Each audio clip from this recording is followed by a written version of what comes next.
Hello, this is Rena from Quilt Israel, and we're ready for our next block in our quilt along.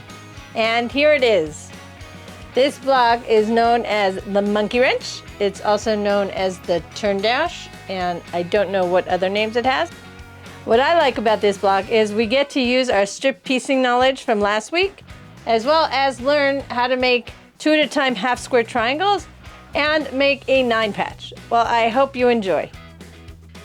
So these are the 3 colors we're going to be using this week for our block. So for me, what I'm going to do, what I chose to do is have the center and the half square triangles from the magenta, and the background fabric is the background fabric, and I'm doing the strips from the background and the jade fabric. Each of the blocks, we're doing a 9 patch this week, and each of the blocks is going to be 4.5 inches. I need 4.5 by 2 inch of each of these 2 colors. So instead of cutting each 4.5, if you multiply 4.5 times 4, it comes out to 18. I'm going to cut 2 18-inch by 2.5 inch strips, and then I'm going to cut them out afterwards. So if I measure over here, this comes out to, it says 18.5, this is the 18-inch. I'm going to start with cutting 2.5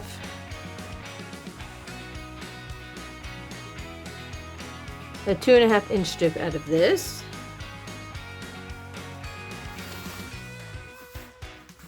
And I will cut another 2.5 inch strip. So we'll see, I only need 18. This is definitely more than 18.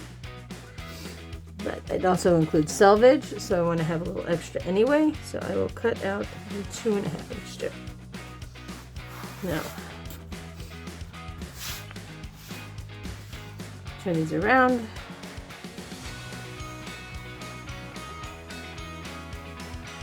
Up. And make an 18-inch cut.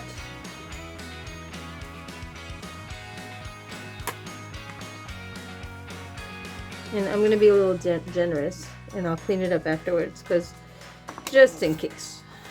You can't cut bigger, you can always cut smaller. Those are these strips. We'll put them on the side. From the background fabric and the color for my center and my half square triangles, I'm going to use the magenta color. I need 2 5-inch squares. So what I can do is I can cut, this is my 5-inch mark, and here starts 1, and here's my 10-inch mark. So if I move that, you see on the white it's 10 and 5. I can cut out 2 5-inch squares.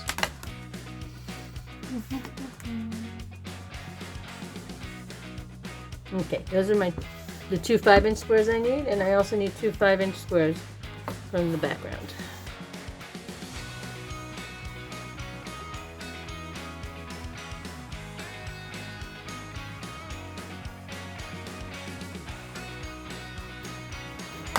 Okay, and we have our 2 background pieces. And last but not least, we're going to need 1 4.5-inch square. Now, this is a little bit silly to use such a big ruler. I'm going to take a smaller one. This happens to be 4.5 by 8.5. Here's selvage. I definitely don't want that.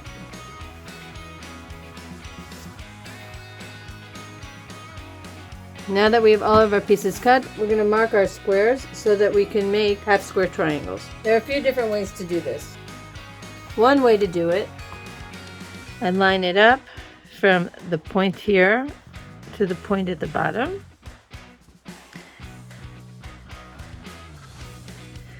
Take my marking pen and just draw a line across.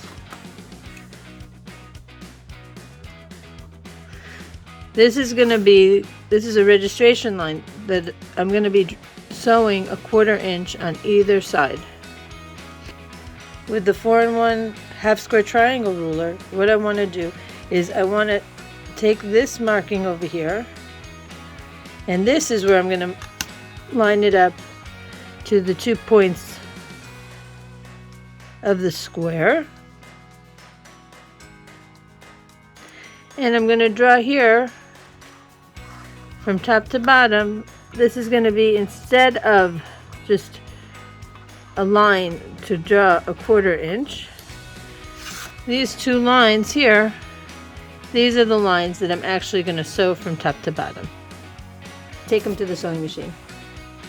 So here we are back at our sewing machine, ready to get going. And the first thing I'm going to start with is I'm going to start with sewing my strip set.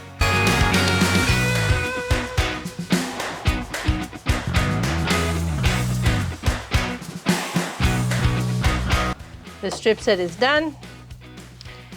I'm going to press to the dark. This is not going to be a seam that's going to be nested, so it doesn't matter. It's just that if I press to the dark, chances are it won't show through. If I were to press to the light, it may show through. So I'm going to press to the dark. I'm going to leave it on the side, and we're going to come back to it when it's time for pressing in a bit. So now's the interesting part. Here's where we get going with our half square triangles to match the 1/4 inch on each side. And we have that the stitch line is already marked out. So what I'm going to do here is I'm going to match up these two 5-inch squares. I'm going to have my presser foot this time leaning over here. So it's a 1/4 inch from the marked line. And I'm just going to let it go. Okay. Now, something that I sometimes do is I won't even cut the thread. I'll flip it over. And I will go the opposite way.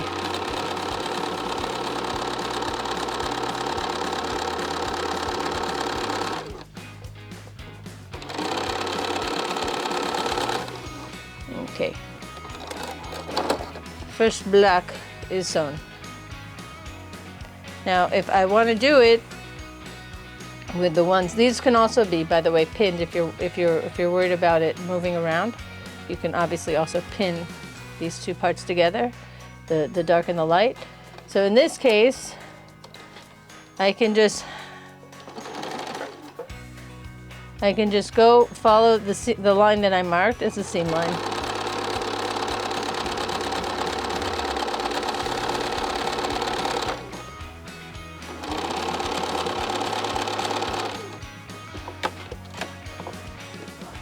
Give it a little pull, turn it around.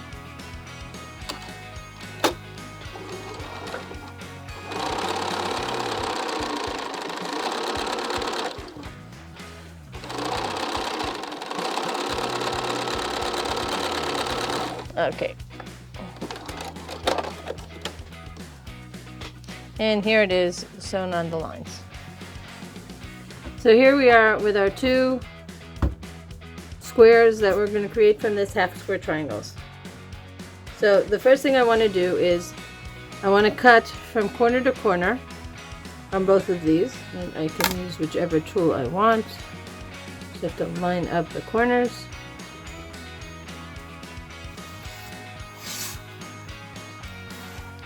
Take even a regular ruler, doesn't matter.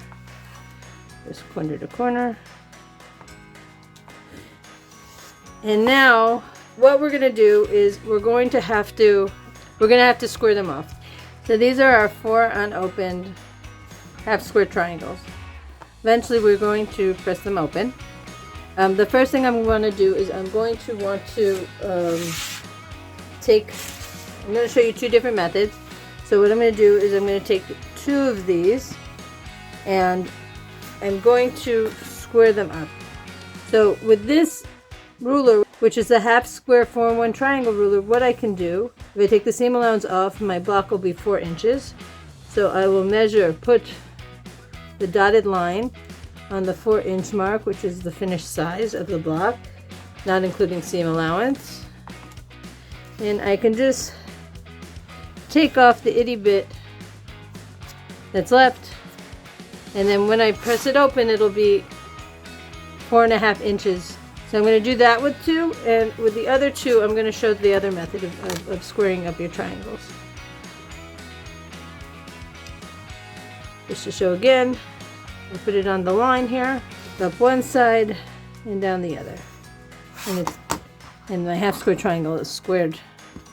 Let me take these all to the ironing board, and then we can finish up with the cutting of the other 2.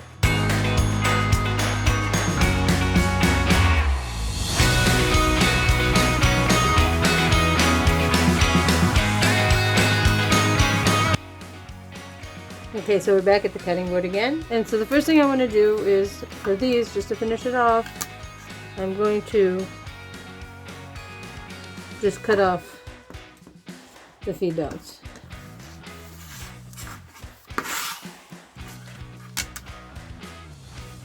I'm going to cut off the dog tails.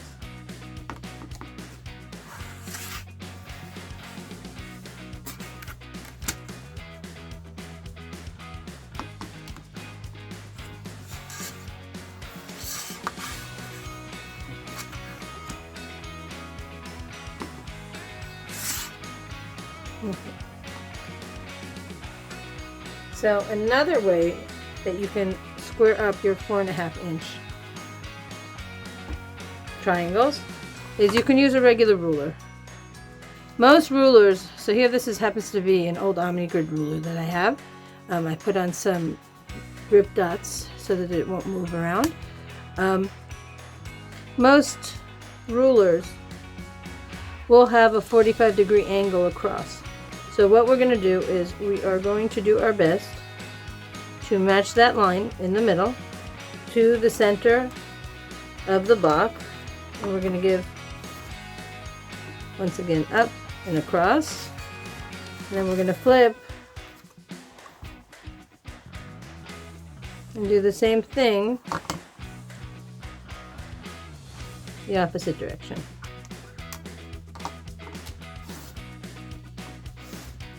If you don't have a square ruler, it's really okay to use a different ruler.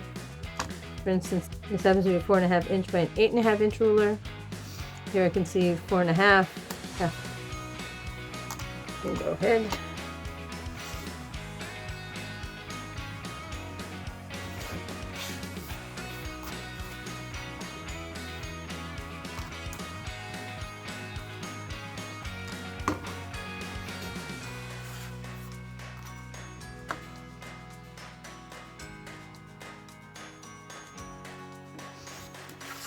Very little cut off there.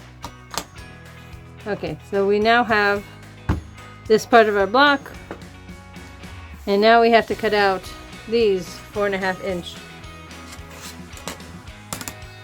squares the same way as before. Just to line everything up nicely.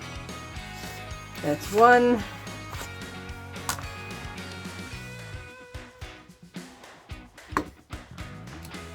Two.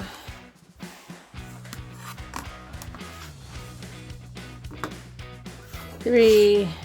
And this should be, it was a little bit over 18, so it should be a teeny bit over, yep. Alright.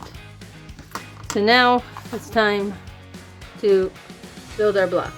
Here are all our pieces, all our nice 4.5-inch sides. Middle, side, top,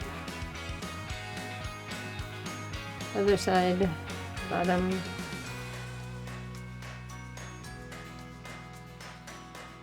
one half square triangle, the next,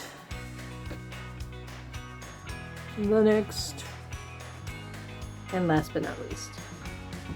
Now I'm going to just take this to the sewing machine, and I'm going to sew the 9 patch together.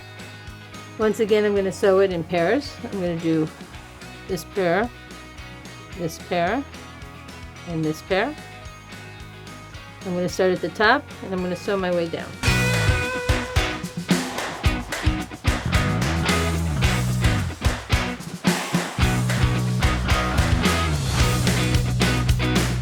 Now I'm back at the pressing table, and so one of the things I'm going to want to do here is I'm going to want to go opposite directions for the seams, because the same way that we did last time to nest the seams, it'll be easier if they're going in opposite directions. Because I see these are both dark, and because I see that this is 2 seams to 1 seam, if I have a choice, I'm going to press it to the 1 seam.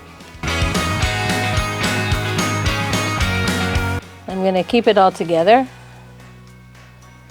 and I'm just going to go back, and I'm going to do 1, 2, 3 the same way, and I'm going to keep them in the same order.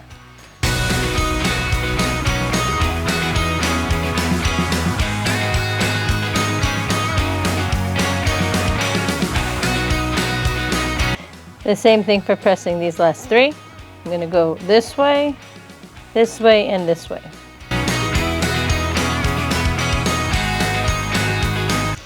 Now I'm going to turn it, and I'm going to start sewing the opposite way.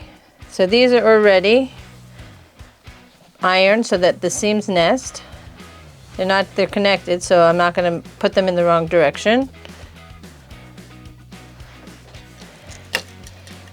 And if you want, you can just feel it as you go, or you can put a pin in after you nest your seams.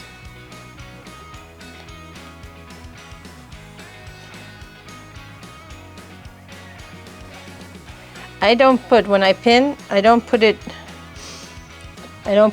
on the seam, I put it next to the seam, because there's a lot of bulk by the seam. So I find it easier to sew if, first of all, that it's after, so that when I get to it, the seam's already, by the time I'm pulling out my pin,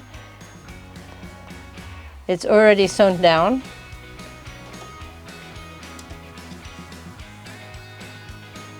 And then pulling it out won't distort where it's going.